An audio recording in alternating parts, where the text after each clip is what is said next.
तो ये आया ग्रुप वेलोसिटी का फॉर्मूला। इसमें एक चीज़ करेक्शन कर लीजिएगा, वो मेरे ध्यान से उतर गया। एक्चुअली में अभी मैंने क्या बताया था, वो एम्पलीट्यूड क्या आया था, 2a cos ω1 minus ω2/2t plus minus k1 minus k2/2x। ये एम्पलीट्यूड था ना। एक्चुअली ग्रुप वेलोसिटी इन दोनों के रेशियो से निकलता है, ठीक है। वो मैंने साइन वाले से बता दिया, तो उसको करेक्ट कर लीजिएगा। तो अभी हम चलते हैं डिराइव करने कि एक रिलेशन होता है ग्रुप वेलोसिटी और फेज वेलोसिटी में, क्या रिलेशन होता है ये हम डिराइव करेंगे, ठीक है। तो अभी हम डिराइव करने जा रहे हैं relation between group velocity and phase velocity, ठीक है। तो ग्रुप वेलोसिटी क्या होती है, फेज वेलोसिटी क्या होती है, अगर इसका हम डेरिवेशन देखें तो एक बार डिराइव करने की कोशिश करते हैं। अभी तक हमने क्या देखा, अगर वी फेज देखा, ठीक है। वी फेज कितना आता है, वी फेज अगर हम देखें तो वी फेज हमारे पास क्या था, ω/k था। ये कहाँ से आया था, ये भी पता है, बहुत सिंपल था, 2π मल्टीप्लाई किया कर दिया था ऊपर नीचे। और वी ग्रुप क्या आया था, dω/dk, ठीक है, यही आया था ना। हमने क्या किया ना, अगर वी फेज में ना ओमेगा की वैल्यू निकाल के इसमें पुट कर दिया है, तो ओमेगा वैल्यू क्या होगी, वीपी इंटू के वीपी हो जाएगा, मतलब के इंटू वीपी हो जाएगा। ये उठा के इस डेरिवेशन में पुट कर दीजिए, एक वी जी है। तो वी ग्रुप क्या आ जाएगा, एक बार वी जी क्या आ जाएगा, डी ओमेगा की जगह क्या रख देंगे, के वी पी। ये वहाँ से उठा के हमने सीधे एज इट इज पुट कर दिया, ठीक है।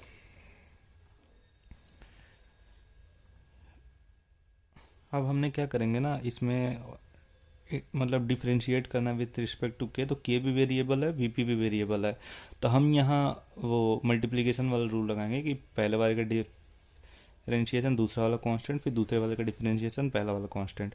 तो पहले वाले का डिफरेंशिएशन करेंगे तो के1 को के के रिस्पेक्ट में करेंगे, 1 आ जाएगा, दूसरा कांस्टेंट रहेगा, तो वीपी आ जाएगा बस, प्लस फिर दूसरे वाले का डिफरेंशिएशन पहला वाला कांस्टेंट के, और इसका डिफरेंशिएशन क्या रहेगा, तो हम कर नहीं पाएंगे, तो जो आपको पता है जब कर नहीं पाते हैं तो डायरेक्ट इसको लिख देते हैं dVp/dk, ठीक है। तो एक्चुअली फेज और ग्रुप वेलोसिटी के बीच में रिलेशन ये आएगा। इसको और ज़्यादा सिंप्लीफाई करते हैं, कैसे करते हैं देखते हैं। के इक्वल टू क्या होता था,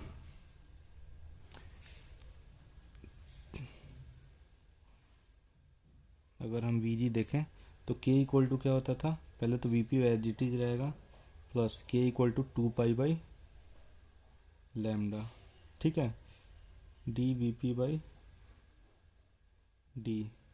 यहाँ भी के इक्वल टू 2π/λ लिखेंगे, 2π से 2π कट जाएगा, और लैम्डा लैम्डा मल्टीप्लाई हो जाएगा। तो ना अभी एक्चुअली में d1/λ है, तो अगर इसको देखें, इसको अलग से देखते हैं, तो डिफ्रेंशिएशन ऑफ 1/λ क्या हो जाएगा, अगर आपको पता हो, -1/λ² इंटू डी लैम्डा हो जाएगा। इसको यहाँ पुट करते हैं, वी ग्रिप मतलब V G equal to V P plus 1/λ था, टी था, -1/λ² डी लैम्डा था ना। ये लैम्डा स्क्वायर ऊपर जाएगा, ये माइनस यहाँ हो जाएगा, इसको रीअरेंज करेंगे तो वी पी माइनस लैम्डा, क्योंकि ऊपर जाएगा एक लैम्डा से एक लैम्डा कट जाएगा, ठीक है, lambda D V P by D lambda. ये ग्रुप वेलोसिटी और फेज वेलोसिटी के, रियली सॉरी मैंने देखा नहीं कि दिख रहा है कि नहीं, बट हाँ अभी देख लीजिएगा। हमने अभी क्या किया है, अभी बस यही किया है कि 1/λ d1/λ को -1/λ² कर दिया, इसको डिफ्रेंशिएट करके इंटू डी लैम्डा, फिर इसको यहाँ पुट कर दिया है, पुट किया और हमने सिंप्लीफाई किया, तो ये हमारा फेज वेलोसिटी और ग्रुप वेलोसिटी के बीच में रिलेशन आ गया। सिंपल क्वेश्चन अगर पूछ ले कि what is the relation between phase velocity and group velocity, तो आप ये लिख सकते हैं। ठीक है, अब हम आगे चलते हैं, देखते हैं आगे के और कॉन्सेप्ट में भी। अब आगे का एक डेविसन जर्मन एक्सपेरिमेंट है, तो वो देखते हैं क्या होता है, उसकी डेरिवेशन देखते हैं और फिर आगे प्रोसीड करते हैं। अभी एक नया रिलेशन देखते हैं जिसमें हम क्या डिराइव करेंगे, ग्रुप वेलोसिटी और पार्टिकल वेलोसिटी के बीच में रिलेशन। ये दूसरा नंबर पॉइंट है। पहले हमने पहला रिलेशन क्या निकाला, ग्रुप वेलोसिटी और फेज वेलोसिटी के बीच में रिलेशन। अभी तक हमने इस वीडियो में क्या क्या पढ़ लिया है, अभी हमने क्या पढ़ा है, अभी हमने क्या पढ़ा है, डी ब्रोगली हाइपोथेसिस पढ़ा। डी ब्रोगली का हाइपोथेसिस क्या था, उन्होंने वेव नेचर शो किया था। उसके बाद हमने ग्रुप वेलोसिटी पढ़ा था, फेज वेलोसिटी पढ़ा था, मैटर वेव वगैरह पढ़ा था। डेरिवेशन में हमने क्या किया, ग्रुप वेलोसिटी का डिराइव किया, फेज वेलोसिटी का डिराइव किया, ग्रुप और फेज के बीच में रिलेशन डिराइव किया। एक्चुअली वो जो रिलेशन था ना, वो रिलेटिविस्टिक पार्टिकल के लिए था। अभी पढ़ेंगे रिलेटिविस्टिक नॉन रिलेटिविस्टिक पार्टिकल क्या होते हैं, तो अभी तक हमने ये पढ़ा है। दूसरा डेरिवेशन मेन करने जा रहे हैं, जो रिलेशन वाला डेरिवेशन है, उसमें ग्रुप वेलोसिटी और पार्टिकल वेलोसिटी। ठीक है, तो relation between group velocity Vg and particle velocity, let से उसको v मानते हैं। ठीक है, vp नहीं लिख सकते क्योंकि vp फेज वेलोसिटी हो सकता है, इसलिए हम केवल v लिख रहे हैं पार्टिकल वेलोसिटी का। ठीक है, तो इसके बीच में एक्चुअली में अब ये आप सोचेंगे ग्रुप वेलोसिटी क्या था, पार्टिकल वेलोसिटी क्या है। होता क्या है ना, जब एक पार्टिकल किसी स्पीड से चल रहा होता है तो उसमें जो कई सारे वेव्स बनते हैं, उन वेव का फाइनल सम लेते हैं, तो वो ग्रुप, वो मैटर वेव का मतलब वेव पैकेट का फाइनल सम आता है। उसमें क्या होता है, उसकी वेलोसिटी को हम क्या कहते हैं, ग्रुप वेलोसिटी कहते हैं। लेकिन एक्चुअली में जो पार्टिकल की वेलोसिटी है ना, वो होता है पार्टिकल वेलोसिटी। ठीक है, तो कई बार ऐसा होता है कि ग्रुप वेलोसिटी फेज वेलोसिटी में भी ऐसा हो कि दोनों साथ हो, मतलब सॉरी, ग्रुप वेलोसिटी और पार्टिकल वेलोसिटी कई बार ऐसा होता है दोनों इक्वल हो। कई बार होता है कि थोड़ा ग्रुप वेलोसिटी आगे चले, पार्टिकल वेलोसिटी कम हो जाए। ठीक है, या फिर देखेंगे रिलेशन डिराइव करेंगे तो उससे ज़्यादा समझ में आएगा कि क्या होता है। तो अभी तक हमने क्या जानते हैं, अभी हम क्या जानते हैं, ग्रुप वेलोसिटी का रिलेशन जानते हैं। तो सबसे पहले हम जो जानते हैं उससे चालू करेंगे। तो हमने डिराइव कर लिया ग्रुप वेलोसिटी का फॉर्मूला क्या आता है, डी ओमेगा बाई डी के होता है। ठीक है, यहाँ पे ध्यान से देखना, ग्रुप वेलोसिटी किसके टर्म में दिया हुआ है, ओमेगा एंगुलर और के। ठीक है, जो कि प्रोपगेशन कांस्टेंट होता है। ग्रुप टी ओमेगा क्या होता है, एंगुलर वेलोसिटी होता है, डी के क्या होता है, प्रोपगेशन कांस्टेंट होता है। ठीक है, इनके बीच में रिलेशन दिया हुआ है, लेकिन ये रिलेशन हमें इससे ट्रांसफॉर्म करके हमें एनर्जी और मोमेंटम के बीच में लाना है। ठीक है, क्योंकि ओमेगा और के एंगुलर कॉन्सेप्ट, सर्कुलर का कॉन्सेप्ट है, वहाँ से हम वेलोसिटी डिराइव नहीं कर सकते। ठीक है, लेकिन हम एनर्जी और मोमेंटम में ला दे तो एनर्जी में मास होता है mc² होता है, या फिर mv होता है, half mv²। Kinetic energy particle में क्या होता है, मोमेंटम में मास इंटू वेलोसिटी होता है। तो इस फॉर्म से अगर हम किसी तरीके से इस फॉर्म में चेंज कर लें तो हमारा काम हो जाएगा। ठीक है, अब चेंज करते हैं, तो हम क्या करेंगे, डी डब्ल्यू को करेंगे, डी के करेंगे, दोनों को पुट कर देंगे और हमारा वैल्यू आ जाएगा एनर्जी और मोमेंटम की टर्म में। अब ध्यान से देखिएगा, E इक्वल टू क्या होता है, एच म्यू होता है, ये पता होगा, Planck constant frequency. E equal to H mu relation होता है। अगर नहीं होता है तो मतलब नहीं पता है तो जान लीजिए, पहले भी कई बार बता रखा है। ठीक है, उसके बाद ध्यान से देखेंगे हमने क्या किया, दोनों का 2 पाई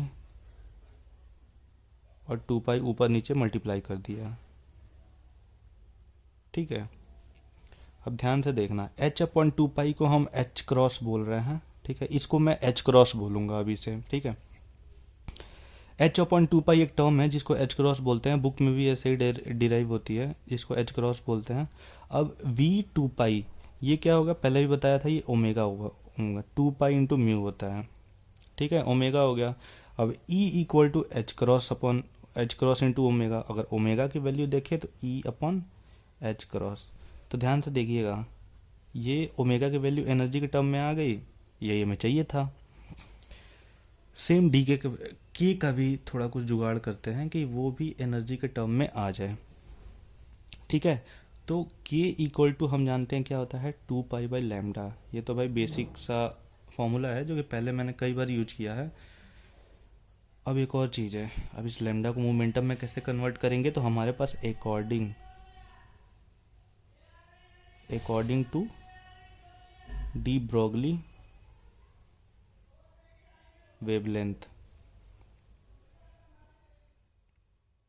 डी ब्रोगली वेवलेंथ क्या कहता है, डी ब्रोगली वेवलेंथ कहता है कि अगर लैम्डा निकालना है तो प्लैंक कांस्टेंट अपन मोमेंटम, ये पहले भी हमने डी ब्रोगली हाइपोथेसिस से देखा था, ये फॉर्मूला कहाँ से आया है। सेम क्या करेंगे, लैम्डा की वैल्यू यहाँ रख देंगे तो के पी के टर्म में आ जाएगा। तो एक के इक्वल टू 2 पाई/, लैम्डा की जगह एच अपॉन पी रखेंगे तो एच यहाँ रहेगा, पी ऊपर चला जाएगा, ठीक है। अब इसको अगर इस 2 पाई को नीचे ले जाते हैं तो के इक्वल टू क्या होता है, पी अपॉन एच अपॉन 2 पाई होता है। और हमने अभी बताया एच अपॉन 2 पाई को हम एच कट बोल रहे हैं या एच क्रॉस बोल रहे हैं, तो के इक्वल टू क्या हो जाएगा, पी अपॉन एच क्रॉस। ये समझ में आया क्या होता है। अभी हम के पता चल गया, ये पता चल गया, अच्छा ओमेगा पता, या तो डी ओमेगा दिया तो इसको डी ओमेगा कर दो, मतलब दोनों तरफ डिफरेंशिएट कर दो। D omega equal to 1/h cross तो कांस्टेंट है, तो D E upon H cross. ऐसे ही d k equal to d k निकालना है तो क्या होगा, d P upon H cross. इन दोनों को उठा के सीधे हम यहाँ पुट कर देंगे, हमारा क्या हो जाएगा, वैल्यू ग्रुप वेलोसिटी की किस में आ जाएगी, in term of energy and momentum. तो है we can see V G in term of energy and momentum, ठीक है। तो वी जी क्या हो जाएगा, इसको उठा के यहाँ रखोगे तो D E upon H cut whole divide by D P upon H cut, ठीक है। एच कट से एच कट गया, D E upon D P, ठीक है। तो एक्चुअली में हमारा क्या हुआ, अभी तक कुछ नहीं किया। ग्रुप वेलोसिटी का डेरिवेशन, जो ग्रुप वेलोसिटी का डेरिवेशन पहले किया था उसको हमने सिंपल में क्या, एनर्जी और मोमेंटम के टर्म में बदल दिया, ठीक है। अब यहाँ से हम निकालेंगे क्या, ग्रुप वेलोसिटी।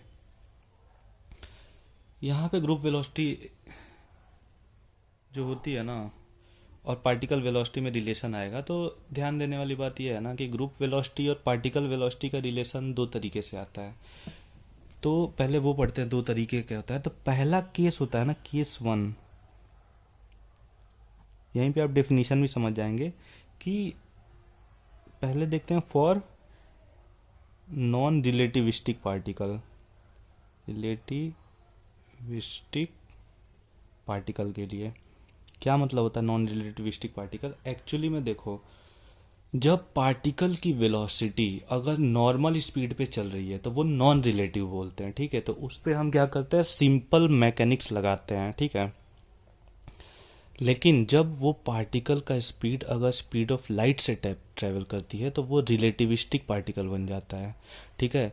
यानी केस 1 है नॉन रिलेटिविस्टिक, यानी पार्टिकल की स्पीड बहुत स्लो है, तो उस पर फॉर्मूले अलग लगते हैं। लेकिन जब हम क्या करते हैं ना, पार्टिकल को स्पीड ऑफ लाइट के कंपरेटिवली मतलब 100 टाइम, 10,000 टाइम, या 1/100, 1/10,000, मतलब पॉइंट में 10 जीरो के बाद 8 आ रहा है, ऐसा कोई गैप नहीं होना चाहिए, ठीक है। वो क्या होना चाहिए, प्रॉपर रिलेटिव होना चाहिए। तो ये होता है रिलेटिविस्टिक, नॉन रिलेटिविस्टिक का केस होता है। तो अभी हमने ये निकाला V G equal to this equation, और हम क्या करेंगे, इसको कंपेयर करेंगे, इसको इक्वेट करेंगे और हम निकालेंगे नॉन रिलेटिविस्टिक केस में। मतलब हमने माना कि पार्टिकल का स्पीड थोड़ा स्लो है। अब जब थोड़ा स्लो है ना, तो ध्यान देने वाली बात है, एक रिलेशन होता है एनर्जी इक्वल टू p²/2m, ठीक है। ये नॉन रिलेटिविस्टिक पार्टिकल में एनर्जी और मोमेंटम मास का ये रिलेशन होता है, ठीक है। अच्छा, रिलेटिविस्टिक पार्टिकल जब होने लगेगा तो क्या अंतर आने लगेगा? एक्चुअली में जब ऑब्जेक्ट बहुत ज़्यादा मोशन में होता है ना, तो उसका मास में चेंज आने लगता है। तो रेस्ट मास और जो एपरेंट मास होता है वो दोनों चेंज होने लगता है। एज अ रिजल्ट उसकी एनर्जी, मोमेंटम, ये सब चेंज होने लगते हैं। तो उसका फॉर्मूला अलग होता है, आगे हम डिराइव करते टाइम देखेंगे। तो अभी नॉन रिलेटिविस्टिक वाले में देखते हैं, ठीक है। अब ध्यान से देखना, एनर्जी का फॉर्मूला हमें आ गया। ये एनर्जी का फॉर्मूला है, नहीं है तो याद कर लीजिए। नॉन रिलेटिविस्टिक पार्टिकल का एनर्जी p²/2m होता है, 12th क्लास में डिराइव होता है ये, ठीक है। अब ध्यान से देखना, हमें डी चाहिए, दोनों तरफ डिफरेंशिएट कर देंगे, ठीक है। ये कांस्टेंट है, ये मतलब वेरिएबल है, तो इसका डिफरेंशिएशन करेंगे 2p/dp आएगा और डिवाइड बाई 2m आएगा। 2 से 2 गया और इस dp को नीचे भेजेंगे, तो DE/dp आया इक्वल टू p/m। p/m क्या, p क्या होता है? मोमेंटम होता है, मास इंटू वेलोसिटी। अब ये वेलोसिटी क्या है? वेलोसिटी ऑफ पार्टिकल है, डिवाइड बाई m, m से m गया। DE/dp को अभी हमने ऊपर डिराइव किया, क्या होता है? vg होता है, यही किया था ना। तो vg इक्वल टू v, इस v को v पार्टिकल लिख दे रहा हूँ। यानी हमने क्या देखा कि नॉन रिलेटिविस्टिक पार्टिकल जब ट्रैवल करता है तो उसकी ग्रुप वेलोसिटी होती है, या मैटर वेव की जो वेलोसिटी होती है वो पार्टिकल के वेलोसिटी के इक्वल आ रही है। ये पहला रिलेशन हो गया, ठीक है। अब हम केस 2 चालू करेंगे। उस केस 2 में हम देखेंगे कि ये नॉन रिलेटिविस्टिक केस में, मतलब सॉरी रिलेटिविस्टिक केस में, जब ये स्पीड ऑफ लाइट के कंपेरेटिवली पहुंच जाए, मास वेरी करने लगे, तो क्या करेंगे? तो देखते हैं, नेक्स्ट पेज पे चलते हैं।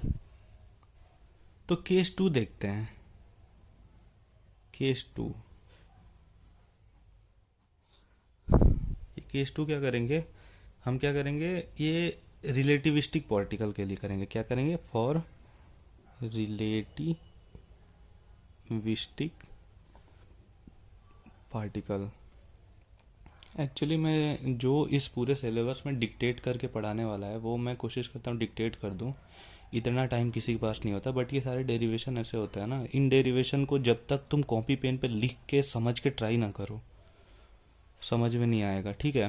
तो कोशिश करना, ये जब तुम सॉल्व करो ना दोबारा देखो, तो ये देख के कॉपी पेस्ट मत मारो, कॉपी खोलो, खुद से माइंडसेट बनाओ, और खुद से मैंने तो कोशिश किया है कि सारी चीज़ें समझाऊँ। अभी तक कुछ ऐसा नहीं कराया है कि ये याद कर लीजिए, ये होता है वो होता है।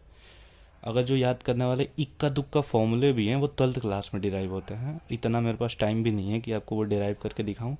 वो छोटे छोटे फॉर्मूले याद कर लो, लेकिन ये जितने भी कॉन्सेप्ट हैं मैंने सारे कॉन्सेप्ट से बताए हैं, एक भी याद करवाने वाले नहीं हैं। तो कोशिश कीजिए आप भी वैसा ही कॉन्सेप्ट से याद रखिए, ताकि हमेशा याद रहता है। रट्टा मारेंगे भूल जाएंगे, ठीक है।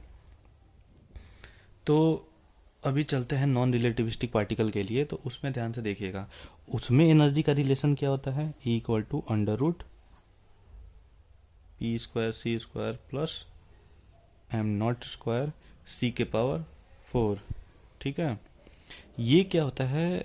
नॉन सॉरी रिलेटिविस्टिक केस में होता है, जब स्पीड ऑफ लाइट पे चला जाए तो m0 क्या है? रेस्ट मास है। अगर आपको पता हो तो m0, m इक्वल टू एक फॉर्मूला होता है, अगर ये ऑब्जेक्ट बहुत ज़्यादा स्पीड में चल रहा है तो m0 divide by 1 - v² divide by c², इसका यूज हम करेंगे अभी, ठीक है।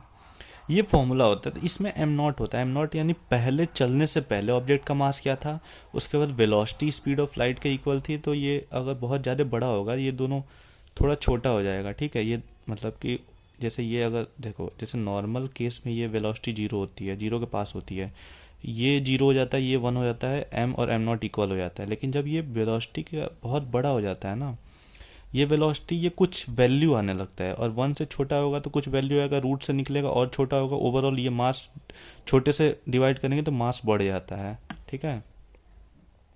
मास क्या हो जाता है? इंक्रीज हो जाता है। ये सब रिलेटिविटी में पढ़ते हैं, ठीक।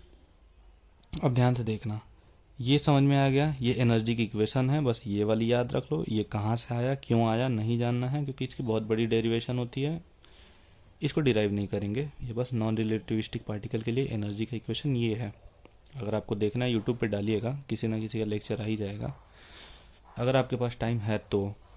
ठीक है, नेक्स्ट क्या करते हैं, इस स्क्वायर इसको इधर भेजते हैं तो ई स्क्वायर आ जाएगा, P square C square plus M not का स्क्वायर सी के पावर 4 आया अभी। ठीक है, अब ध्यान से देखना थ्योरी ऑफ रिलेटिविटी क्या कहती है। पहले हमें अगर इसमें चलो उस पर बाद में आएंगे, पहले इसे हम क्या करते हैं, जैसे पहले केस में डिफरेंशिएट किया था इसको भी डिफरेंशिएट करते हैं, क्योंकि हमें डी पी और डी ई, पी और ई नहीं चाहिए, डी पी डी ई चाहिए। इन दोनों को मतलब दोनों को रेशियो ले लेंगे तो हमारा ग्रुप वेलोसिटी आ जाएगा। माइंड में अप्रोच ये है। ठीक है, इसको क्या करेंगे, 2e multiplied by D E, इसमें क्या करेगा, इसको डिफरेंशिएट 2p dp आएगा, सी स्क्वायर तो कांस्टेंट है तो सी स्क्वायर को एज इट इज रहने दो। मास, इनिशियल मास भी कांस्टेंट है, स्पीड ऑफ लाइट भी कांस्टेंट है, कांस्टेंट का डिफरेंशिएशन 0 हो जाएगा। ठीक है, ये 2 से ये 2 गया और dp p dp dp को इधर नीचे लाओगे d E by D p आ जाएगा, ये हमें चाहिए था। उधर क्या आ जाएगा, p c square divide by energy. ठीक है, अब यहाँ थोड़ा सा गेम खेलना है, अब यहाँ थोड़ा सा कॉन्सेप्ट आएगा रिलेटिविटी का। ठीक है, थ्योरी ऑफ रिलेटिविटी क्या कहती है, जैसे अभी देखो P equal to mass into 1 minute, हम P निकालेंगे E निकालेंगे, इसमें पुट कर देंगे, हमारा आंसर आ जाएगा, रिलेशन आ जाएगा।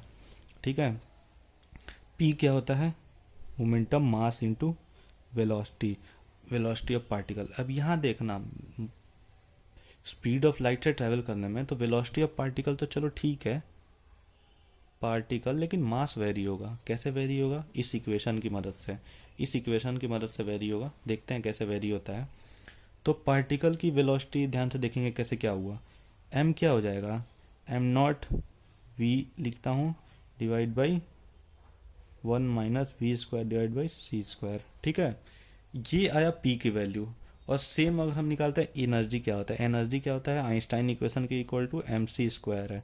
यहाँ भी मास वेरी करेगा क्योंकि स्पीड ऑफ लाइट के थ्रू ट्रेवल कर रहा है, वही स्पीड ऑफ लाइट ये वाला मास इसमें रख देंगे, क्या आ जाएगा, M not C square divide by under root 1 minus V square divide by C square. ठीक है, अब ध्यान से देखिएगा ये फाइनल इक्वेशन क्या बन जाएगा, ये final equation D E by D B को हम वी जी लिख सकते हैं, ये इक्वेशन पी की जगह हम ये रख रहे हैं, तो M not V divide by 1 minus V square by C square. ठीक है, और ये डिवाइड करेंगे, अच्छा सॉरी, पी इंटू सी था, इंटू सी स्क्वायर भी था ऊपर में। ठीक है, और मल्टीप्लाइड बाई ये भी डिवाइड करेंगे तो ये रिवर्स हो जाएगा, अगर वैसे तो मुझे यहाँ लिखना चाहिए था बट मैं यहाँ लिख रहा हूँ तो ये रिवर्स कर देंगे, तो 1 minus V square by C square. इतना तो यार बेसिक कैलकुलेशन आपको आना चाहिए। ठीक है, एम नॉट से एम नॉट गया, सी स्क्वायर से सी स्क्वायर गया, ये से ये गया, फिर से वही रिलेशन आ गया वी ऑफ पार्टिकल। यानी पार्टिकल की वेलोसिटी रिलेटिव केस में, नॉन रिलेटिव केस में, दोनों में ग्रुप वेलोसिटी के इक्वल आई। ठीक है, ये हमने डिराइव करके बता दिया। अब क्वेश्चन आपके अकॉर्डिंग फ्रेम हो सकता है, आप एग्जाम में क्वेश्चन अब इतना अंडरस्टैंडिंग हो सकते हैं कि कैसे क्वेश्चन आएंगे कि आप ये बताओ कि ग्रुप वेलोसिटी फेज वेलोसिटी के इक्वल होता है case of relativistic particle, non relativistic particle. ऐसे ही ग्रुप वेलोसिटी फेज वेलोसिटी के बीच रिलेशन क्या आ सकता है, इन अभी हम आगे देखेंगे कि इन तीनों के बीच रिलेशन क्या होगा, ग्रुप वेलोसिटी फेज वेलोसिटी और स्पीड ऑफ लाइट का रिलेशन क्या होता है। तो मैक्सिमम इस वीडियोस और इसका समअप में यही क्वेश्चंस आ सकते हैं। तो अभी जाके देखते हैं, अब तीसरा देखते हैं। पहला हमने ग्रुप वेलोसिटी फेज वेलोसिटी का देखा, अब ग्रुप वेलोसिटी पार्टिकल वेलोसिटी का रिलेशन देखा, अब ग्रुप वेलोसिटी फेज वेलोसिटी और स्पीड ऑफ लाइट के बीच में क्या रिलेशन है वो हम डिराइव करेंगे। आगे और भी डेरिवेशन है बट मेरे हिसाब से कोई इंपॉर्टेंट नहीं है। अगर इंपॉर्टेंट एक दो टॉपिक रह जा रहा है तो प्लीज़ यार इतना तो कर ही सकते हो, एक बार यूट्यूब पे जाना, वो पर्टिकुलर टॉपिक डालना जो तुम्हें लगता है छूट गया। मेरे हिसाब से कुछ नहीं छूटा है, बट हाँ अगर छूट गया तो वो छोटे मोटे टॉपिक्स आप कर सकते हो। ठीक है, मेजर टॉपिक्स और most important topic with concept मैं कोशिश कर रहा हूँ करा दूँ। अब तीसरा रिलेशन हम देखते हैं, क्या तीसरा नंबर का रिलेशन, कि रिलेशन बिटवीन किस किस चीज़ के बीच में देखेंगे, group velocity, phase velocity and speed of light के बीच में, स्पीड ऑफ लाइट के बीच में रिलेशन। ठीक है यार, देखो मैं फिर कह रहा हूँ कि एक बार ये नोट्स तो वैसे आपको मिल जाएंगे, एग्जाम से पहले ये चीज़ें बहुत तेज भूलती हैं अगर पहली बार पढ़ोगे तो। अगर तुम 2-3 बार पढ़ चुके हो तो अच्छी बात है, याद आ जाएगी, बट ना पता है दिमाग में कॉन्सेप्चुअली याद करके, जैसे एक शॉर्ट नोट्स बनाओ कि इस वाले रिलेशन में मुझे क्या याद रखना है, इस वाले में क्या याद रखना है, इस वाले क्या याद रखना है। ठीक है, और ये प्लीज़ मत करना कि ये वीडियो देखे जाके एग्ज़ाम दे दिए। कोशिश करना इन वीडियो के बाद, अगर तुम्हारे पास टाइम बच रहा है, अगर एक नाइट पहले पढ़ रहे हो तब तो भाई ऑप्शन ही नहीं है, बट एक नाइट मतलब अगर तुम्हारे पास एटलीस्ट तुम्हारे पास टाइम है तो ये वीडियो देने के बाद पहले नोट्स रिवाइज करो, सब करो। और आकाश या फिर कोई क्वेश्चन बुक या फिर अपने टीचर से भी पूछ लो कि मैम ये चैप्टर का क्वेश्चन दे दीजिए, क्वेश्चन प्रैक्टिस करने के लिए कहाँ से मिल जाएंगे, इतना तो एफर्ट लगाने ही पड़ेंगे। वो कर लोगे तो बता रहा हूँ तुम्हें, एंड सेम के लिए पूरा प्रिपेयर हो जाओगे। तो एक एक चैप्टर पढ़ के निपटा के ख़त्म करो, इतना तुम्हारे पास टाइम नहीं है कि आधा ये पढ़ लिया, अच्छा ठीक है एग्जाम दे लिए, आगे देख लेंगे, पीछे देख लेंगे। कॉलेज है यार, इंजॉयमेंट भी बहुत सारी होती है, तो इन सब चीज़ों के लिए बहुत ज़्यादा टाइम नहीं देना होता है। समझो, पढ़ो, स्मार्ट स्टडी करो, आगे बढ़ो। ठीक है, नेक्स्ट देखते हैं relation between we ji V P and speed of light का। ठीक है, ये क्या होता है, यहाँ पे कौन सा इक्वेशन होगा, जैसे इन तीनों के बीच में रिलेशन देखते थे हम, वी जी का इक्वेशन यूज कर सकते हैं, वी पी का भी। तो वी पी का देखते हैं, ओमेगा अपॉन के होता है, ये सबसे पहले ही हमने डिराइव कर लिया है इतना। ठीक है, अब ध्यान से देखना, जैसे उसमें हमने क्या किया, डी ओमेगा निकाला, डी के निकाला, उसको यहाँ पुट किया, रिलेशन आ गया। यहाँ भी सेम करेंगे, ओमेगा निकालेंगे, के निकालेंगे, पुट करेंगे, आंसर आ जाएगा। ठीक है, ओमेगा इक्वल टू क्या होता है, 2 पाई इंटू म्यू। ठीक है, पता ही होगा। और हमने शुरू में बताया E equal to H mu भी होता है, ये होता है नहीं होता है, गूगल पे सर्च करना क्यों होता है, उसका एक्सप्लेनेशन मिल जाएगा। ठीक है, तो इसमें म्यू के equal to E by h आ जाएगा, जैसे पहले पिछले डेरिवेशन में भी मैंने बताया था। बट जैसे कई बार डाउट आ जाता है ना, तुरंत वीडियो पॉज करो, बैक जाओ, गूगल से पूछो E equal to H mu, chat GPT है, उस पर बोलो कि explain this topic, E how E equal to H mu, पूरा बता देगा। एनर्जी क्या होती है, फ्रीक्वेंसी क्या होता है, प्लैंक कांस्टेंट से कैसे रिलेशन बताता है। ठीक है, अब ध्यान से देखना, तो E equal to H mu हो गया, तो म्यू की वैल्यू हम सीधे इस इक्वेशन में क्या करेंगे, पुट कर देंगे। तो ओमेगा इक्वल टू क्या होगा, 2 पाई ई बाई एच हो गया, हुआ कि नहीं। ठीक है, सेम इसमें वही करेंगे, उसमें d E by D p आ रहा था, इसमें ई बाई पी आएगा। अभी देखेंगे, ई बाई पी आएगा, आंसर हमारा आ जाएगा। तो ओमेगा आया, के की वैल्यू निकालते हैं, के इक्वल टू क्या होता है, 2 पाई बाई लेमडा होता है, और लेमडा इक्वल टू हमने पढ़ा था एच बाई पी होता है। ठीक है, तो ओवरऑल एच बाई पी को इसमें पुट कर दोगे, 1 मिनट, हाँ, लेमडा की वैल्यू पुट कर दोगे तो 2 पाई पी डिवाइड बाई एच आ जाएगा। ये तो समझ में आया कहाँ से आया ना, लेमडा की वैल्यू, इसको पुट करोगे, ये डिवाइड बाई ये करोगे। ठीक है, इसमें जब रखोगे तो एच से एच कट जाएगा और 2 पाई से 2 पाई कट जाएगा, ओवरऑल फाइनल रिलेशन क्या हो जाएगा, कर ही देते हैं। ठीक है, V P equal to omega divide by K होता है, ओमेगा की वैल्यू यहाँ से पुट करते हैं इक्वेशन 1 से और इक्वेशन 2 से, तो फ्रॉम 1 एंड 2। ठीक है, 1 के 2 पाई ई डिवाइड बाई एच, और इसकी वैल्यू के की वैल्यू क्या आया है, सॉरी ये के है ना, के की वैल्यू क्या आया है, 2 पाई पी अपॉन एच, पाई से 2 के ये सब कट गया, ओवरऑल क्या आया, V phase equal to energy by momentum. V group क्या आया था, D E by D P आया था। वी फेज क्या आया, energy by momentum. Simple derivation है, इसमें कुछ हार्ड याद करने वाला भी नहीं है आपके पास, ठीक है। अब यहाँ से देखेंगे क्या करना है। एनर्जी, ध्यान से देखना, V phase equal to energy क्या लो, E equal to M C square होता है, तो वी ई इक्वल टू, इसको यहाँ करते हैं ब्रैकेट में लिख देंगे E equal to M C square, ठीक है। तो ई इक्वल टू क्या होता है, एम सी स्क्वायर होता है, एम सी स्क्वायर है। इसका क्या होता है, mass into velocity of particle, we P है ना वेलोसिटी ऑफ पार्टिकल, मास से मास गया, वी एस वी पार्टिकल। अभी हमने दिखाया कि पार्टिकल वेलोसिटी को ग्रुप वेलोसिटी इक्वल होता है दोनों केस में, रिलेटिव हो नॉन रिलेटिव हो, वो हम यहाँ रख देंगे। तो V P equal to C square, और नीचे वी पार्टिकल को हम क्या लिख सकते हैं, वी ग्रुप लिख सकते हैं। तो हमने यहाँ पे क्या देखा, इसको इधर मल्टीप्लाई कर देंगे तो V particle multiplied by V group equal to C square. ये क्या आ गया, ये रिलेशन आ गया, particle velocity group velocity speed of light के बीच का रिलेशन, ठीक है। अब एक लास्ट रिलेशन बचा है कि ग्रुप वेलोसिटी और फेज वेलोसिटी के बीच में रिलेशन निकालेंगे रिलेटिविस्टिक केस में, सॉरी नॉन रिलेटिविस्टिक केस में। जैसे पहले अगर हम पुराना मैं दिखाऊं, ठीक है, लेट मी शो यू।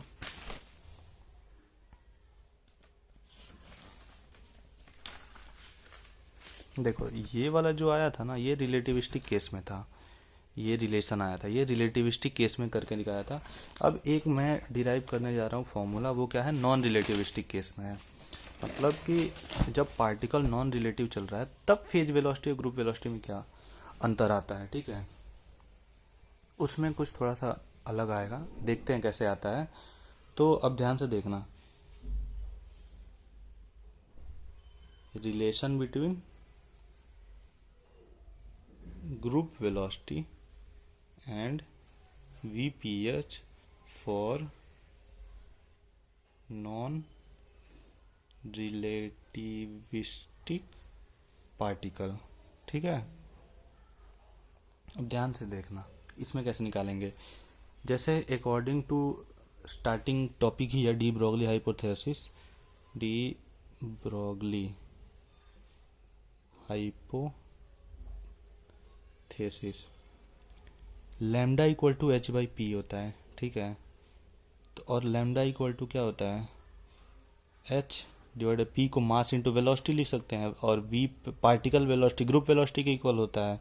तो एम इंटू वी जी लिख दे, इससे किसी को कोई दिक्कत नहीं होना चाहिए, समझ में सबको आना चाहिए कि पार्टिकल वेलोसिटी मास और वी जी क्यों लिखा गया, क्योंकि particle equal to M V होता है और वी पी और वी जी इक्वल होता है, तो उसने मैंने डायरेक्ट यहाँ पुट कर दिया, ठीक है।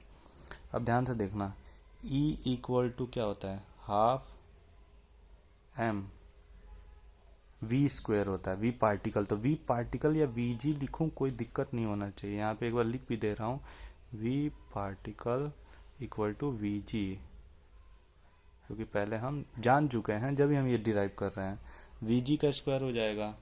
और एक और होता है क्या, E equal to H mu.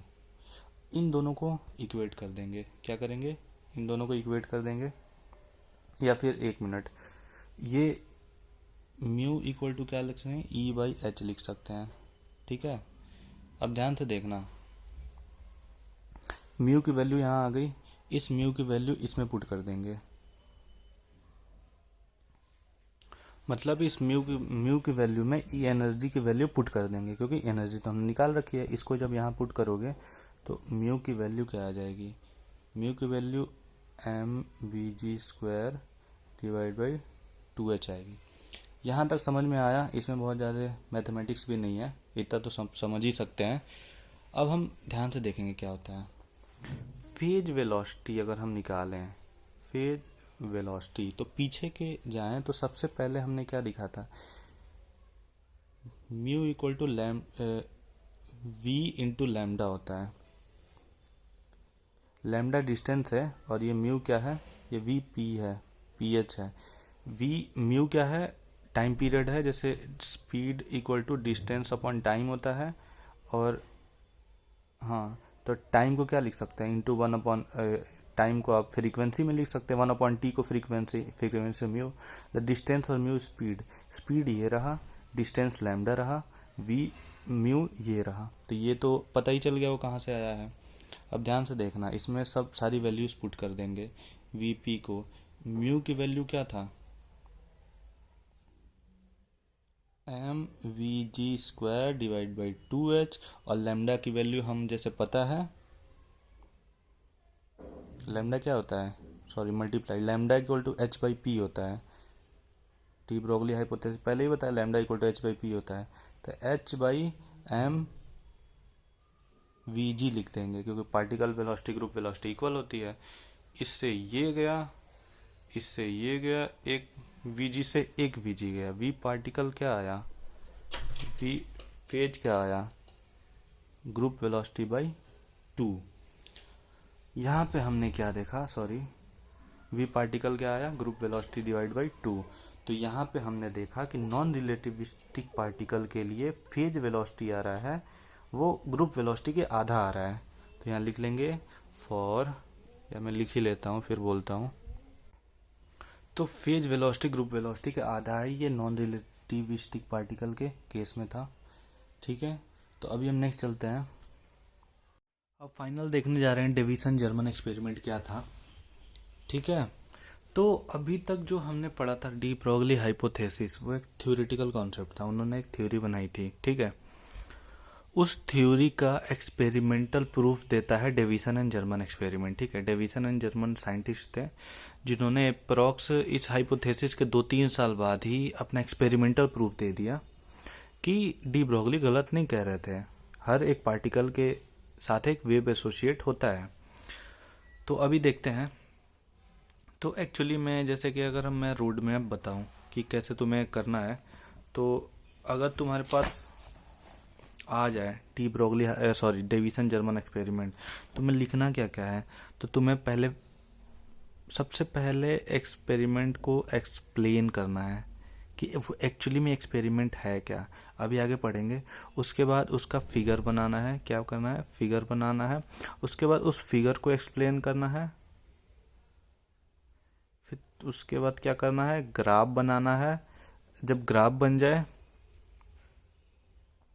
ठीक है, फिगर बनाना है, फिर एक्सप्लेन, ग्राफ बन जाए, ग्राफ के बाद फिर कुछ न्यूमेरिकल कैलकुलेशन करना है, कैलकुलेशन करना है, दैट्स इट, और फिर वेरीफाई कर देना है। ये चीज़ अभी नहीं समझ में आएगी, अभी जब एक्सपेरिमेंट ख़त्म हो जाएगा फिर तुम्हें समझ में आएगा, एक बार और इस पे आएंगे।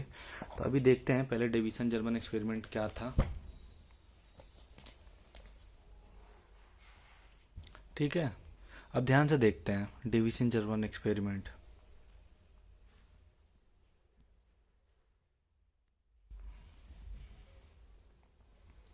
Deviation and Germer give the first experiment evidence of matter wave predicted by de Broglie. ठीक है, तो वही बात है, उन्होंने डी ब्रोगली की बातों को प्रूफ किया था। In other word they confirm the wave property of matter experimentally. ठीक है, हमें मेन चीज़ है कि एक्सपेरिमेंट उन्होंने किया कैसे था। तो सबसे पहले इस एक्सपेरिमेंट के फिगर को समझते हैं। ठीक है, इस एक्सपेरिमेंट के फिगर को समझने के लिए सबसे पहले हमने क्या किया, यहाँ से स्टार्ट करते हैं। ध्यान से देखिएगा, एक B1 मान लीजिए बैटरी है, एक B2 बैटरी है। किया क्या हमने ना, हमने क्या किया, एक फिलामेंट लिया, टंगस्टन का फिलामेंट, आपको पता होगा बल्ब वगैरह में यूज होता है। उस टंगस्टन का फिलामेंट लिया। जब इस टंगस्टन के फिलामेंट को, जब ये लो रेजिस्टेंस बैटरी से, मतलब लो मतलब बहुत ज़्यादा हाई पावर वाली बैटरी नहीं है, थोड़ा सा कम पावर वाली बैटरी है, कि जस्ट इसमें थर्मल इमिशन हो जाए और इलेक्ट्रॉन बाहर निकल जाए। ठीक है, तो हमने पहला चीज़ क्या किया, एक फिलामेंट लिया, उसको बैटरी से जोड़ दिया। ठीक है, एज ए रिजल्ट क्या हुआ, इसमें से इलेक्ट्रॉन निकला, और निकल के हमें एक्चुअली में ज़रूरत क्या, हमें एक इलेक्ट्रॉन चाहिए जो हाई बीम से जाके इस निकल क्रिस्टल पे टकराए। ठीक है, टकराएगा, डिफ्रैक्शन होगा, डिफ्रैक्शन पैटर्न दिखेगा। ठीक है, हमारा एक्सपेरिमेंट प्रूफ हो जाएगा। तो सबसे पहले हमने क्या किया, फिलामेंट को गर्म किया B1 बैटरी से, इसमें से जला, इसमें से इलेक्ट्रॉन गन, इसको पूरा सेटअप को इलेक्ट्रॉन गन बोलते हैं, कि इलेक्ट्रॉन निकल के इसमें से जाता है। तो हमने इसको गर्म किया, इसमें से थर्मल इमिशन हुआ, मतलब हीट हुआ, हीट से इलेक्ट्रॉन निकला, इलेक्ट्रॉन यहाँ गया, इलेक्ट्रॉन के पास उतनी काइनेटिक एनर्जी नहीं होती है कि वो बहुत ज़्यादा स्पीड में जाके इस पर टकराए। उसके लिए हम एक दूसरा सेटअप करते हैं। दूसरा सेटअप कैसे करते हैं, एक बहुत हाई पावर की बैटरी लेते हैं, हाई पोटेंशियल की बैटरी लेते हैं, ठीक है। उस बैटरी में देखना क्या करते हैं, इस हाई पोटेंशियल की बैटरी को ना, अब ध्यान से देखना, इसको एनोड बता देंगे, इसको कैथोड बना देंगे। मतलब एक पॉजिटिव साइड होता है, एक नेगेटिव साइड। तो नेगेटिव साइड को यहाँ जोड़ेंगे, पॉजिटिव साइड को ऐसे रियोस्टेट से कनेक्ट करके, सिंपल कुछ नहीं किया, बैटरी लिया, एक रियोस्टेट कनेक्ट कर लिया ताकि हम अपना पोटेंशियल वेरी कर सके, ठीक है। उसको लिया के इधर कनेक्ट कर दिया। ये एक पतला नैरो स्ट्रिप है जिसमें इलेक्ट्रॉन निकल के इधर से निकल जाएगा बहुत हाई बीम में, समझ रहे हो। तो ये एज ए एनोड एक्ट करेगा, एनोड है। और ये नेगेटिव से कैथोड में, तो आपको पता है इलेक्ट्रॉन निकलेगा पॉजिटिव साइड, जब इलेक्ट्रॉन जब निकलेगा तो ये पॉजिटिव कितना तेज इसको अट्रैक्ट करता है, ठीक है। तो क्या करे, इलेक्ट्रॉन यहाँ से निकला निकला इसमें इतना तेज वेलोसिटी से एंटर किया, तो इसमें चिपका नहीं है, इतना तेज इसके पास काइनेटिक एनर्जी थी, वो इसको पार करके चला गया। एज ए रिजल्ट हमारे पास क्या हुआ, बहुत हाई स्पीड की इलेक्ट्रॉन निकल गए, जो कि हमें ज़रूरत था। तो अब इसमें देखते हैं, अगर इसको पढ़े तो अब इसको क्या करना है ना, बस जैसे मैंने बताया था कि आपको एक्सपेरिमेंट लिखते समय एक स्टेटमेंट लिखना है कि ये एक्सपेरिमेंट करता क्या है, ठीक है। ये डेविसन जर्मन एक्सपेरिमेंट आपके लिए क्या करता है। तो एक्सपेरिमेंट का वो हमने लैंग्वेज लिख लिया, उसके बाद एक्सपेरिमेंट का फिगर बना दिया। अब ये इलेक्ट्रॉन निकलेगा, इलेक्ट्रॉन निकल क्रिस्टल से टकराएगा, निकल क्रिस्टल से टकरा के हमने यहाँ एक इलेक्ट्रॉन कलेक्टर रखा है जो कि अलग अलग एंगल इसमें गिवन होता है। गैल्वेनोमीटर रखा है, गैल्वेनोमीटर जब इलेक्ट्रॉन इस पर टकराएगा तो गैल्वेनोमीटर में डिफ्लेक्शन शो होगा, उसमें चार्ज फ्लो करेगा, डिफ्लेक्शन शो होगा, जिससे हम आगे की कैलकुलेशन वेरिफिकेशन करेंगे, ठीक है। तो इसी को सिंपल अपने लैंग्वेज में लिख देना है, ठीक है। जैसे इस consist of one electron gun having tungsten filament F which is heated by passing electric current.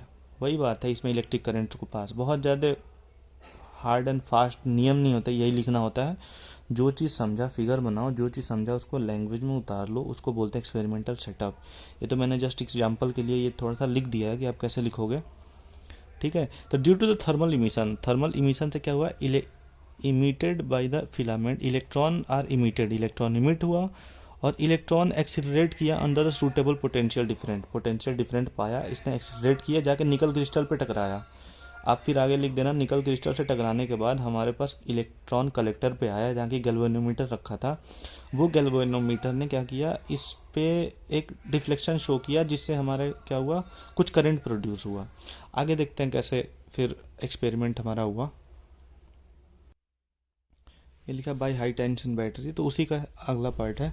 तो मतलब ओवरऑल ये एक्सपेरिमेंटल सेटअप हो गया, एक्सपेरिमेंटल सेटअप लिख दिया, फिगर बनाने। अब तीसरे स्टेप पे आते हैं। अब हमने क्या किया ना, उस एक्सपेरिमेंट में ना जो इलेक्ट्रॉन गन था उसमें चूंकि पोटेंशियल एडजस्टेबल था, मैंने डिफरेंट पोटेंशियल पे, एक मिनट, हाँ। तो हमने क्या किया ना, वो एक्सपेरिमेंट में डिफरेंट पोटेंशियल पे हमने क्या किया, इलेक्ट्रॉन्स को रिमूव किया, एक्सिलरेट कराया, ठीक है। मतलब हमारे पास क्या था, इलेक्ट्रॉन गन था। इलेक्ट्रॉन गन में जो ऊपर बैटरी लगी थी, जैसे कभी दिखा सकता हूँ इस फिगर में, ये इलेक्ट्रॉन गन में ये वाली जो बैटरी लगी थी, इसमें अगर पोटेंशियल देखो एडजस्टेबल है, क्यों, रियोस्टेट हमने क्यों लगाया है, ताकि हम पोटेंशियल चेंज कर सकें। हमने रियोस्टेट की मदद से क्या किया, डिफरेंट पोटेंशियल लगाया, डिफरेंट पोटेंशियल पे हमने ट्राई किया एक्सपेरिमेंट परफॉर्म करना, ठीक है। तो एक्चुअली होता क्या था ना, यहाँ से इलेक्ट्रॉन जाता था, यहाँ निकल क्रिस्टल पे स्ट्राइक करता था, नीचे आके गैल्वेनोमीटर में रीडिंग शो होती थी जैसा कि मैंने बताया अभी, और यहाँ से डिफरेंट एंगल्स पे यहाँ से स्ट्राइक होके कभी इधर गिरता था, कभी इधर गिरता था, कभी इधर गिरता था इलेक्ट्रॉन। तो वो हम नोटिस कर लेते थे कितने एंगल पे जा रहा है, ठीक है। ये एंगल भी नोट करते थे, और इलेक्ट्रॉन की इंटेंसिटी कितनी है, मतलब अगर मान लो यहाँ से 10 इलेक्ट्रॉन निकला तो एक यहाँ गिरा, एक यहाँ गया, बाकी 9 यहाँ गिर गए, या फिर ऐसे क्या रेशियो था, मैं तो 10 नहीं, कम से कम उसमें लाखों करोड़ों इलेक्ट्रॉन निकलेंगे। तो कंपेरेटिवली ज़्यादा इलेक्ट्रॉन कहाँ था, कम इलेक्ट्रॉन कहाँ था, वो हमने बस इस एक्सपेरिमेंट में अभी तक देखा, मतलब वो हमने इस एक्सपेरिमेंट में ऑब्जर्व किया, उसके बाद हमने क्या किया, उसका ग्राफ बनाया। ठीक है, अब ध्यान से देखना, ग्राफ बनाएंगे। ग्राफ कैसे बनाते हैं, तो ग्राफ में ना हमने एक तरफ इंटेंसिटी रखी, ये क्या था, इंटेंसिटी रखी। ठीक है, कि ये इंटेंसिटी का लेवल है, और हमने फिर आगे प्रोसीड किया। सॉरी, इंटेंसिटी ये है, ऐसे लिख दे रहा हूँ, इंटेंसिटी और थीटा के बीच में हमने वेरिएशन देखा, कि मतलब कि जैसे अभी पीछे मैंने दिखाया कि अलग अलग एंगल पे कितनी इंटेंसिटी है, बस इसका ग्राफ बनाया। मतलब किस एंगल पे, इस वाले पोजीशन पे कितना इलेक्ट्रॉन स्ट्राइक किया, इस वाले, जैसे ऐसा इलेक्ट्रॉन आ रहा था ना निकल क्रिस्टल से, तो इस एंगल पे कितना इलेक्ट्रॉन था, ऐसे ऐसे करके हमने ग्राफ बनाया।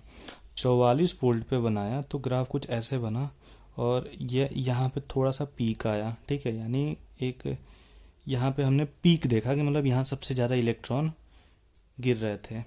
ऐसे 48 वोल्ट पे बनाया तो ये ग्राफ बना, 54 वोल्ट पे बनाया, 68 वोल्ट पे बनाया। तो ये सारा जब हम बना रहे थे ना, तो 54 वोल्ट पे हमने देखा कि 50 डिग्री पे सबसे ज़्यादा इंटेंसिटी ऑफ इलेक्ट्रॉन है।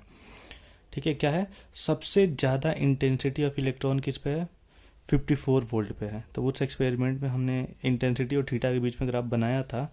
54 वोल्ट पे, 54 वोल्ट का जब हमने लगाया, 54 वोल्ट का जब हमने पोटेंशियल डिफरेंस लगाया और फिर हमने ऑब्जर्व किया, तो उस टाइम पे एक पर्टिकुलर 50 डिग्री वाले एंगल पे, ये 50 डिग्री वाला कहीं समवॉट हियर होगा, वहाँ पे सबसे ज़्यादा इलेक्ट्रॉन गिर रहे थे। मतलब कि मान लो 40 से 80 तक हमने वेरी किया, तो इस वाले वोल्ट पे और इस वाले डिग्री पे सबसे ज़्यादा इंटेंसिटी आई। ठीक है, वो हमने कैलकुलेट कर दिया। अब हम चलेंगे ना मैथमेटिकल कैलकुलेशन पे। तो अभी तक तो ये, अभी हमने क्या किया, डेविसन जर्मन एक्सपेरिमेंट का पहले तो एम क्या था, वो कहता क्या है, फिगर बनाया, एक्सपेरिमेंटल सेटअप लिखा, फिर हमने ग्राफ बनाया, और ग्राफ के बाद मैथमेटिकल डेरिवेशन पे आते हैं। ठीक है, तो डिराइव का करेंगे, ध्यान से देखना। तो अभी हम देखते हैं मैथमेटिकल डेरिवेशन। तो एक बार ये फॉर्मूला ये समझ ले क्या है। जैसे ध्यान से देखना, ये निकल क्रिस्टल था, जैसे इस पे देखे तो ये निकल क्रिस्टल जो था, ठीक है, ये निकल क्रिस्टल जो था, ये निकल क्रिस्टल को जूम आउट फॉर्म में, जैसे यहाँ इलेक्ट्रॉन आया, यहाँ से लड़के यहाँ चला गया, तो इसका जूम आउट फॉर्म में देखे तो ऐसे होता है। तो निकल क्रिस्टल के हर लेयर के बीच में ये प्री डिफाइन होता है, 0.91 एंगस्ट्रॉम का एक गैप होता है इनके बीच में। ये गैप को 0.91 एंगस्ट्रॉम बोलते हैं। ठीक है, तो अब ध्यान से देखना,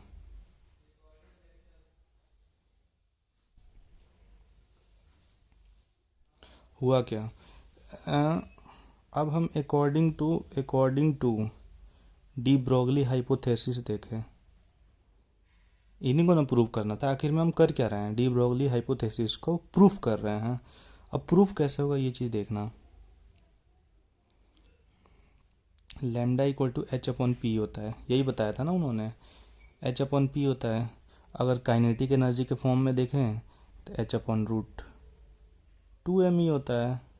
ठीक है, अब हमने क्या किया, ई को, अब ध्यान से देखना, हम एनर्जी, बट हियर क्या होगा, एनर्जी अगर हमें निकालना है, इलेक्ट्रॉन अगर कोई एक्सिलरेट कर रहा है तो उसमें हम क्या करेंगे, वो एनर्जी क्या होती है, ईवी होती है, इलेक्ट्रॉन वोल्ट का होता है। अगर ये अपने पढ़ा हुआ, ये भी 12th में है कि इलेक्ट्रिकल केस में अगर इलेक्ट्रॉन की एनर्जी निकालती है हम, तो इलेक्ट्रॉन का चार्ज कितना है और पोटेंशियल डिफरेंस से मल्टीप्लाई करते हैं, तो उस इलेक्ट्रॉन के पास एनर्जी कितनी निकल जाती थी। ये फॉर्मूला यहाँ पुट कर देंगे तो हमारा इक्वेशन क्या बन जाएगा, एच अपॉन 2m EV।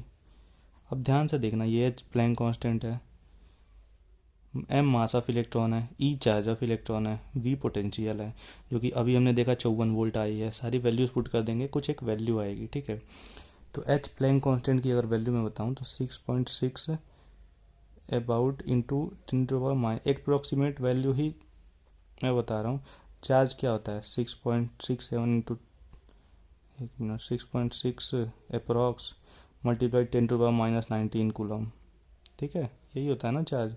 मास क्या होता है इलेक्ट्रॉन का 9.31 मल्टीप्लाइड बाई 10⁻31। अब ये सारी वैल्यू जब इसमें पुट करोगे तो और कांस्टेंट ये सब रूट वगैरह सॉल्व करोगे तो 12.29 अपन रूट वी एंगस्ट्रॉम आएगा। ये एक्चुअली मैं पहले भी एक बार डिराइव कर रखा है ये वाला फॉर्मूला। लेमडा कितना आया, ये आया। और ये रूट वी था, रूट वी वोल्ट कितना था हमारा 54 वोल्ट पे सबसे ज़्यादा इंटेंसिटी आ रही थी।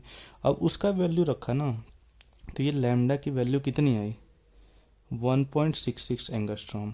ठीक है, इतना वैल्यू नहीं याद रखना, ये बस आप यहाँ तक करने के बाद लिखना कि when we have put the value of Planck constant mass of electron और charge of electron we got this equation। और इसमें जब हमने पुट किया 54 वोल्ट तो हमारे पास इतना एंगस्ट्रॉम आया।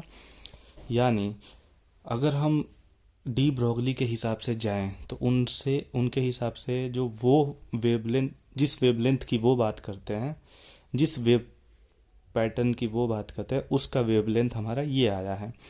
ये था डी ब्रोगली के हिसाब से। अब हम ना जैसे पिछले सेम में अगर आप पढ़ चुके होंगे ना, कई लोग नहीं पढ़े होंगे तो उनके लिए डायरेक्ट बता देता हूँ। तो अकॉर्डिंग ये तो पहला ये था उनके हिसाब से, डी ब्रोगली के हिसाब से। ठीक है, एक्सपेरिमेंट का मतलब लैम्डा इतना आया। हम जा रहे हैं according to Bragg's law, according to Bragg's law equation 2d sine theta N lambda होता है कंस्ट्रक्टिव इंटरफेरेंस के नाम से पहले पढ़ा होगा पिछले सेम में, कि अगर किसी को कंस्ट्रक्टिव इंटरफेरेंस करना होता है, मतलब ब्राइट लाइट चाहिए होती है, मतलब दोनों काइंड ऑफ वेव एक दूसरे से वो करे, कंस्ट्रक्ट कर जाए, उस केस में ये एन लैम्डा की इक्वल होनी चाहिए। ठीक है, एन क्या है कि कौन से नंबर का हम वेव बना रहे हैं, कौन कितने हाइट का भी देख के पता चल जाएगा। 2 है, डिस्टेंस हमारे पास ऊपर गिवन था 0.91, 2 था मल्टीप्लाइड बाय 0.91 था साइन थीटा। इसमें थीटा क्या रखेंगे, जैसे कि अभी मैंने बताया कि ये 50 डिग्री पे सबसे ज़्यादा मैक्सिमम वैल्यू आई थी। ठीक है, तो एक्चुअली में इंसिडेंट और रिफ्लेक्टेड के बीच में एंगल 50 था। टोटल अगर हम ये 180 माने तो 50 ये एंगल हो गया, बाकी ये 65 का हो गया। ठीक है, वो फिगर में ज़्यादा कम दिख रहा है बट एग्जैक्ट में ये होगा कि अगर 65 110, 65 110 हो गया, और 50 जोड़ेंगे 1 मिनट 130 हुआ सॉरी, और 50 जोड़ेंगे 180, स्ट्रेट लाइन की एंगल 180 हो जाती है। और एक्चुअली में ये एंगल लेते हैं साइन थीटा में, ये निकल क्रिस्टल के सरफेस से और उसके इंसिडेंट रे से कितना एंगल आया ये एंगल यहाँ रखते हैं। ठीक है, ये भी साइन 65 रखा, equal to N equal to 1 रहेगा, क्योंकि फर्स्ट कंस्ट्रक्टिव इंटरफेरेंस की बात कर रहे हैं। मजे की बात यह है ना, ये भी लगभग 1.65 एंगस्ट्रॉम आया। तो अब समझिएगा प्रूफ कैसे हुआ। अभी जो हमने डिवीजन जर्मन एक्सपेरिमेंट से डी ब्रोगली हाइपोथेसिस प्रूफ कैसे किया। हमने क्या किया, एक सेटअप बैठाया, उस सेटअप पे इलेक्ट्रॉन, चूंकि हम आज तक मानते थे इलेक्ट्रॉन एक पार्टिकल है, ठीक है, इलेक्ट्रॉन पार्टिकल होने के बावजूद भी उसने हमने डिफ्रैक्शन कराया, उसको हाई बीम से, हाँ डिफ्रैक्शन ही कराया, हाई बीम से पास किया, निकल क्रिस्टल में गया, वहाँ से उसने डिफ्रैक्शन पैटर्न्स भेजे, जिसका हमने क्या किया था, मतलब हमने डी ब्रोगली के हिसाब से वेवलेंथ उन्होंने बताया था कि अगर किसी भी मूविंग पार्टिकल का वेवलेंथ चाहिए तो ये फॉर्मूला लगाओ, वो फॉर्मूला हमने लगाया, आंसर 1.66 आ गया। और ये वाला वेव का एक्चुअल फॉर्मूला है, ये वेव के फॉर्मूले से कैलकुलेट किया गया है। जैसे जब हम वेवलेंथ किसी का कैलकुलेट करते हैं, किसी वेव का जो कि इलेक्ट्रोमैग्नेटिक वेव वगैरह है, उसके फॉर्मूले से, तो उसके फॉर्मूले से निकालने से भी लैम्डा सेम आ रहा था, जहाँ कंस्ट्रक्टिव इंटरफेरेंस हो रही थी, ब्राइट लाइट बन रहा था। ठीक है, दोनों इक्वल आ रहा था, तो हमारा डी ब्रोगली हाइपोथेसिस प्रूफ होता है। तो डेविसन और जर्मन एक्सपेरिमेंट ऐसे बताता है हमें कि आपका डी ब्रोगली हाइपोथेसिस गलत नहीं था, हर एक पार्टिकल के साथ उसका वेव नेचर एसोसिएटेड होता है। ठीक है, अब हम आगे चलते हैं और आगे कॉन्सेप्ट देखते हैं।